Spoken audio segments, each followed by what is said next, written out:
I was gonna do this in like a pretty nice video, but I'm just gonna show everybody because I'm lazy.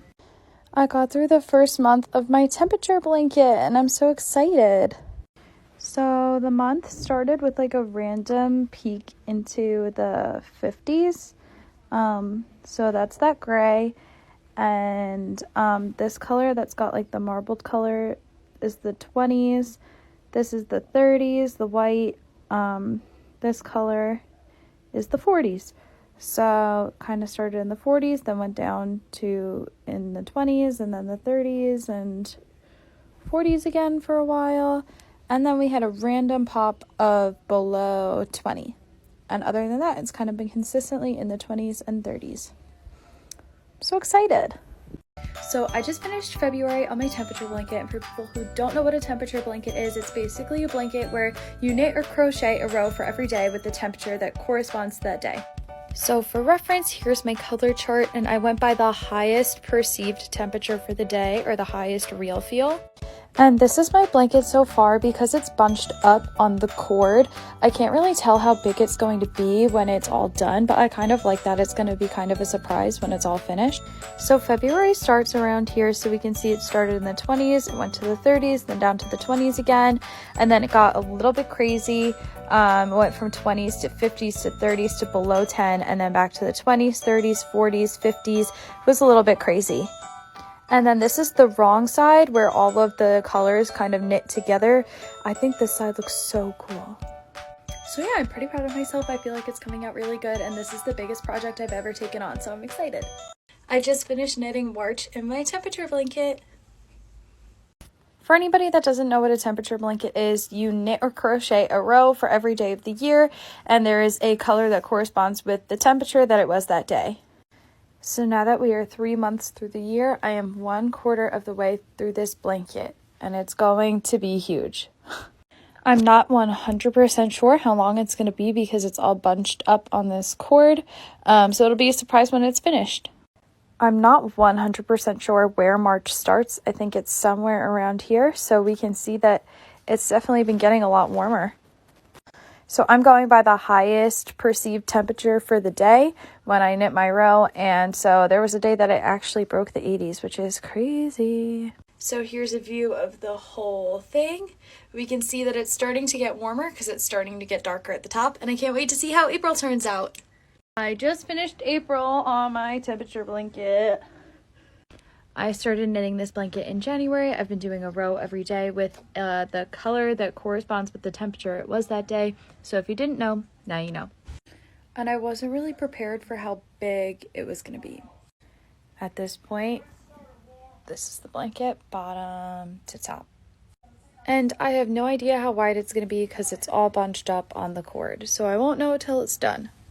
I don't really remember where April starts. I think somewhere around here. I don't know. But the weather has been pretty consistent lately, pretty consistently in the 60s. So yeah, here are all of the colors with the colors from this month. Pretty consistently in the 60s, occasionally getting to the 70s, occasionally going down to the 50s. So yeah, that's my blankie. I just finished May on my temperature blanket. So if you don't know what a temperature blanket is, it's basically a blanket that I'm making where I knit a row for every day of the year with the color of yarn that corresponds with the temperature that it was that day. This month was honestly pretty hard for me. My knitting needles broke and then I went away for a few days, so I didn't bring the blanket with me, and so I fell behind a little bit, but now on June 5th, I've officially finished the month of May. So here is this month's progress with the chart of colors that I used. I'm from Long Island, New York, so this is the temperatures that it's been, and when I went away, I just used the temperature from home. So yeah, pretty crazy. It was in the 90s, and then all of a sudden, a few days later, it was in the 50s. And people say climate change isn't real. And just so you can see what's been going on, here is the blanket all laid out. It is getting so big and so heavy. I just finished June on my temperature blanket, and that means that it's halfway done. For anybody that doesn't know, a temperature blanket is a blanket where you knit a row for every day of the year with a color of yarn that corresponds with the temperature for that day. So for reference, here is my color chart. And here is the progress that I made for the month of June. I'm from Long Island, and there have been some heat waves recently. Green is actually over 100 degrees. I definitely expect to see more of that this summer. So this month pretty much ranged from the 70s to over 100 degrees, but that's kind of summer on Long Island. This is how long the blanket is so far. For reference, there's a squishmallow. So because of the way it's on here, I don't really have an idea of how big it's going to be, but if this is half the size, I would say it's going to be pretty enormous. I just finished July on my temperature blanket. Do you see this? So for anybody that doesn't know, a temperature blanket is a blanket where you knit a row every day for a year with a color of yarn that corresponds with the temperature that it was that day. And I honestly wasn't expecting it to be this big. So this is my color chart next to the progress for the month. You can see that it was generally a pretty hot month. It did cool down for a couple of days. I've been using the highest real feel temperature of each day to make this blanket. And so these kind of heat waves and then fluctuations into lower temperatures, it's pretty standard for New York where I'm from. Now, I'm only slightly concerned because there are still 5 months left of this year and this blanket is enormous. But at the end of December, I'll have a nice big warm blanket to cuddle up with in the winter. And it'll be a long time before I do one of these again. August is over, so that means it's time for a temperature blanket update. Quick recap for those that might not know, a temperature blanket is a blanket where you knit a row for every day of the year for an entire year, and you use a color that coordinates to the temperature that it was that day. I think I'm explaining that okay. And this is my blanket so far. When I started this, I really had no concept of how big it was going to be.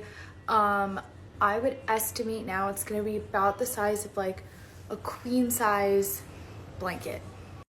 This is about the length of the last month. So 70s, 80s, 90s, and one day over 100. I started the blanket with one of each of these, and I've had to replace every one except for the extremes at least once. I get my yarn at Michael's, and at this point I would guess the blanket has cost me probably around $150. I finished September on my temperature blanket. I've explained this every time, but in case you haven't seen it before, this is my temperature blanket. A temperature blanket is a blanket where you knit a row every day for an entire year, and each of these colors coordinates with a temperature range that I have on a color chart. This is normally where I would show the color chart, but I actually don't know where that is. This is September. It's been in the 70s and the 80s all month, which are the light pink and the like raspberry color. And then this kind of pinky beige is the 60s. But now I'm gonna measure it. No, please. Please get off of it, please, no! I don't know if I can get the whole thing in there, but this is the blanket. It is just under 7 feet wide. And with 3 months left to go, it is 5.5 feet long. I've been getting a ton of questions about my temperature blanket, and I figured it was time to answer some. And I'm using Amy's comment because she is a crochet TikToker. She does amazing content, and she's also making a temperature blanket, so go and check her out. A lot of people have been asking where I'm from. I'm from Long Island, New York, and when I go away on vacation, I do use the at-home temperatures, and I use the highest perceived temperature of the day. And everybody's been telling me to just like weigh my blanket and divide it by the weight of each skein, which I've learned is how you say that word. I use different brands for almost every color, so unfortunately I won't be able to do that. I could probably get a rough estimate, but it's not really possible. In the original video, I said that I do 2 rows across, and a lot of people were saying, well, that's why it's so big. You do 2 rows, just do 1 next time. I'm knitting instead of crocheting. So there is a right side and a wrong side. I wanted to have the clean look of the right side. So I do 2 rows every day to make sure that I get, these clean lines. A lot of people also asked what kind of stitch I'm doing. This is just a garter stitch. It's the beginner stitch. It's just knitting all the way across. I didn't want to have to count the stitches I was doing, and I can do this without looking, so I can work on it while I watch TV. And this is how I start a new color. So you just insert like you usually would when I'm knitting. And then I take the new color. So it went from 50s to 60s. And then I just loop that. So just to kind of review it, if you were to use the same color, you would loop around like that. Oh my god, my hair is all up in this. A lot of people were also asking if they could buy this blanket or if I could make them a blanket. If I were to charge a fair price for this blanket, it's taken me, it's going to be a full calendar year and 3.5 hours each week approximately. So the cost of my labor alone would be over $1,000 if I were to charge a fair price. So this is not for sale and I won't be selling any. I also just don't feel comfortable selling anything that I knit because I live with this hairy beast and her hair is now infused into all of my yarn.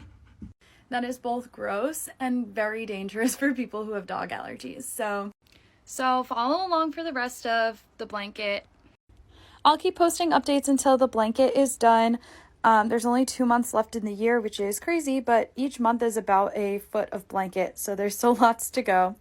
Thanks for following along. I just finished October on my temperature blanket. Oh my god. This is my color chart, and this is the month of October.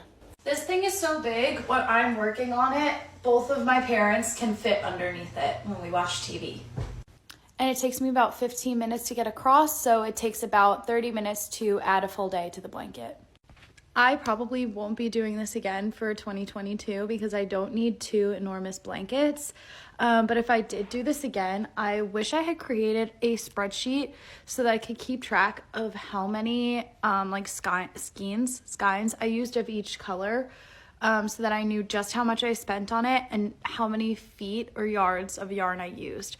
At this point, I would estimate I have to have spent at least $200 making this. So if you're going to do one for 2022, I would start buying yarn now because you need more than you think. I just finished November on my temperature blanket. I started knitting this blanket on January 1st, 2021, and I will finish it on December 31st, 2021. So it's a full calendar year. And if I counted correctly, November starts here. So it got kind of cold this month. And for reference, this is the color chart that I'm using.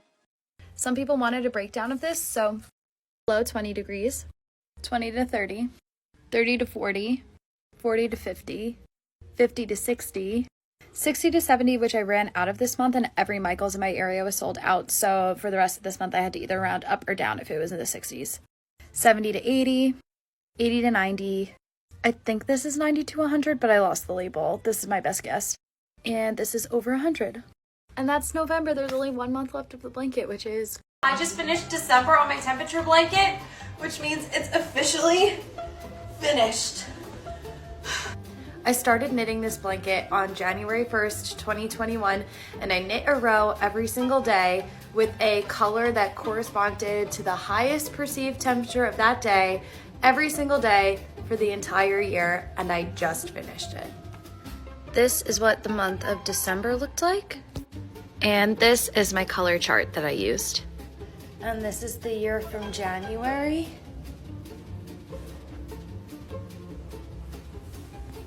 all the way to December. I had no idea how big this blanket was going to turn out. I have said that a million times. I didn't follow a pattern. I think I did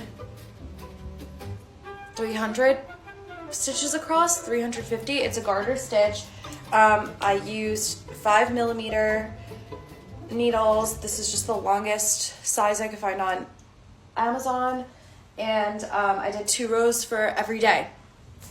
And for anybody that doesn't knit, I did 2 rows because if I only did one, the whole blanket would look like this and you wouldn't get the clean lines. And if you want to know what colors I used, my most recent update has everything broken down. I just weighed the blanket. It's 5.1 pounds. I used a lot of different brands of yarn. But if we're judging by the brand that I used the most, that was about 18 skeins. They were 4.5 ounces per skein. And then the biggest skein, the brand with the biggest skein I used was 7 ounces. So that would be about 11 of that brand. I had a ton of yarn left over, so I made all of my friends' temperature blanket colored beanies for Christmas. Here is the bird's eye view of the blanket. It is enormous. It's about 79 inches wide, so like 6.5 feet. And it's about 98 inches long. It looks a lot longer when I hold it up because the weight pulls it down. This blanket is not perfect. The edges are really rough. It's hard to say why. I think it's because I used so many different brands of yarn, and some of them are a little bit like stretchier, if that makes sense. They have a little bit more give. So that's my 2021 blanket. It took about 182 hours to make, about 30 minutes every day, and now it's done. If you missed it the first time and want to see me do another one, welcome to 2022.